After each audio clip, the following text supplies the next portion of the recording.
जैसा कि विदित है, इस पर बहुत मॉनिटरिंग की ज़रूरत है, लगातार पल पल खबर लेने की ज़रूरत है। वो किया जा रहा है एनडीआरएफ हेडक्वार्टर के द्वारा और अन्य एजेंसियों के द्वारा। अभी फ़िलहाल 15 टीम उड़ीसा में हैं जो कि डिप्लॉयड हैं और ज़मीन पर काम शुरू कर चुकी हैं, अवेयरनेस ड्राइव का, कम्युनिकेशन का और इवैक्यूएशन का। 19 टीमें वेस्ट बंगाल में ग्राउंड पर हैं और 2 टीमें वेस्ट बंगाल में रिजर्व में हैं। इस तरह 41 टीमों का टोटल डिप्लॉयमेंट दोनों राज्य मिलाकर है, अगर रिजर्व को भी हम लोग मान लें। सभी के पास वायरलेस और सैटेलाइट कम्युनिकेशन है और क्विक डिप्लॉयमेंट एंटेना है। अगर पूरा कम्युनिकेशन ठप भी हो जाता है तब भी वो एनडीआरएफ हेडक्वार्टर के संपर्क में रहेंगे और वहाँ पर कम्युनिकेशन सेटअप कर सकते हैं लोकल एजेंसीज़ के लिए।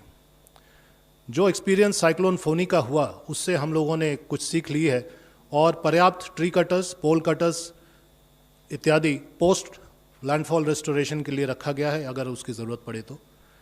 और जो सबसे अहम बात है जो आपसे मैं शेयर करना चाहूँगा वो ये कि ऐसा पहली बार हुआ है कि एक तरह से 2 डिज़ास्टर्स हम लोग एक साथ फेस कर रहे हैं। पहला डिज़ास्टर ऑनगोइंग है कोविड-19, जो सब आप समझ रहे हैं, और उस माहौल में, उस परिप्रेक्ष्य में ही एक दूसरा डिज़ास्टर हमारे सामने है जो साइक्लोन की शक्ल में है। सो अगर उसको शॉर्ट में कहा जाए, it is cyclone in the time of COVID. So ये डुअल चैलेंज हम लोग फेस कर रहे हैं और उसी के अनुरूप हम लोग कार्रवाई कर रहे हैं। ये एनडीआरएफ की जो टीमें डिप्लॉय हुई हैं उसका नक्शा है जो आपसे शेयर कर लिया जाएगा।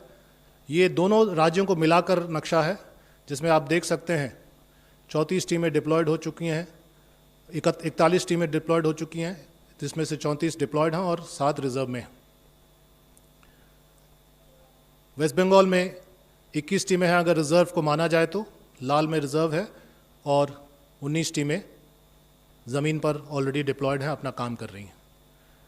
ये लोकेशंस भी यहाँ हैं जो आपसे साझा किया जाएगा, तो आप इसको रख सकते हैं अपने रिकॉर्ड के लिए। 2 टीमें रिजर्व में हैं और 19 टीमें डिप्लॉयड हैं। 6 जिलों में ये डिप्लॉयमेंट हुआ है और 6 जिलों का जो की विवरणी है वो आपके सामने है। इसी तरह उड़ीसा में कुल 20 टीमें, जिसमें से 15 डिप्लॉयड हैं और 5 रिजर्व में हैं। हरे में आप देख सकते हैं जो डिप्लॉयमेंट है और 5 रिजर्व। ये 6 जिले हैं उड़ीसा में, 7 जिले हैं जहां पर डिप्लॉयमेंट हुआ है। स्वाभाविक है कि जिस जिले में ज़्यादा इम्पैक्ट होने की संभावना बताई जा रही है वहाँ ज़्यादा है, तो इसलिए बालासोर में 4 टीमें हैं, केंद्रापड़ा में 3 टीमें हैं, भद्रक में भी 3 टीमें हैं। ये ज़्यादा अफेक्टेड होने की संभावना है, इसी के अनुसार वहाँ पर डिप्लॉयमेंट हुआ। तो 15 टीमें डिप्लॉयड और 5 टीमें रिजर्व। एक एडिशनल हम लोगों ने बैकअप रखा है और ये जो 6 बटालियन जिनको चिन्हित किया गया है एनडीआरएफ के बटालियन हैं, 11, 9, 1, 10, 4 और 5। 11 बनारस में है, 9 पटना में है, 1 नंबर गुवाहाटी में है, 10 विजयवाड़ा में है, 4 अरकोनम चेन्नई के पास है और 5 पुणे में है। इन सभी में एयरपोर्ट्स हैं या मिलिट्री के एयरपोर्ट्स हैं और इनको इसलिए चुना गया कि यहाँ से एयरफोर्स हेवी एयरक्राफ्ट C-130 इत्यादि से शॉर्ट नोटिस पर ट्रूप्स को ला सकता है जहाँ पर ज़रूरत हो। तो मैं आपको बता दूं कि 4 टीमें, प्रत्येक बटालियन में 4 टीमें हॉट स्टैंड बाय में रखी गई हैं, जो कल मैंने बताया था, जो शॉर्ट नोटिस पर उनको एयरलिफ्ट किया जा सकता है और यहाँ लाया जा सकता है जहाँ पर साइक्लोन का इम्पैक्ट हो रहा है। 6x4 24 टीमें इस तरह से स्टैंड बाय में है, out of the area, but stand by, hot stand by में है for any time lifting by the air force. NDRF की एक्टिविटी क्या चल रही है? कोऑर्डिनेशन का काम शुरू से ही हो रहा था, पिछले 7 दिन से हम लोग कर रहे थे। अवेयरनेस लगातार पिछले 3 दिन से अवेयरनेस कैंपेन चल रहा है, वो फोटो में आप लोग देखेंगे, वीडियोस में देखेंगे। और साइक्लोन के बारे में अवेयरनेस चल रहा है और साथ साथ कोविड के बारे में भी अवेयरनेस चल रहा है, क्योंकि एक उदाहरण मैं दे दूं, जिस साइक्लोन शेल्टर में 1000 की कैपेसिटी नॉर्मल में है, अगर सोशल डिस्टेंसिंग माना जाए तो वहाँ पर सैनिटाइजेशन करना होगा, सभी प्रकार के सैनिटाइजेशन इत्यादि के प्रिकॉशंस लेने होंगे और सोशल डिस्टेंसिंग के आधार पर हो सकता है 1000 की कैपेसिटी वाले नॉर्मल साइक्लोन शेल्टर में अब 500 या 400 लोग ही रह पाएँ। तो उसकी तैयारी कैसे होगी उसके बारे में भी अवेयरनेस चल रहा है। और इवैक्यूएशन का काम शुरू हो गया है। इवैक्यूएशन में अभी हम लोग, क्योंकि ये अब सबसे बड़ी प्राथमिकता है इवैक्यूएशन, जान बचानी है लोगों की, तो वो इवैक्यूएशन का काम अभी लगातार बदस्तूर जारी है। और announcements that NDRF is available, इसके बारे में भी वहाँ कहा जा रहा है। और एनडीआरएफ जो है कम्युनिटी रिस्पॉन्स और कम्युनिटी रिलेशनशिप वहाँ पर सेटअप कर रही है। ये कुछ आपके सामने चित्र हैं जिससे आप समझ सकते हैं कि एनडीआरएफ की एक्टिविटी क्या हो रही है। अवेयरनेस कैंपेन आरामबाग हुगली, उलूबेरिया हावड़ा, जो जिले चिन्हित हैं।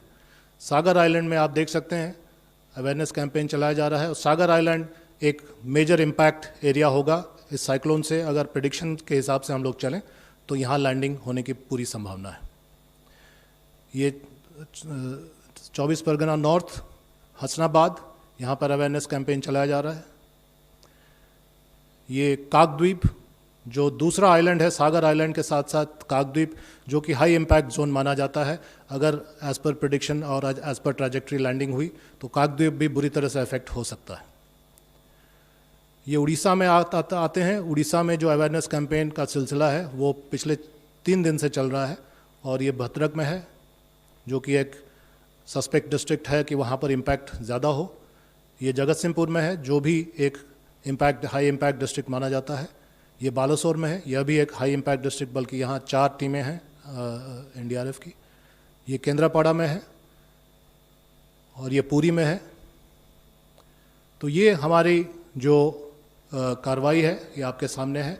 फिर से मैं दोहरा दूं कि इसको हम लोगों ने सुपर साइक्लोन की कैटेगरी को देखते हुए तैयारी की है।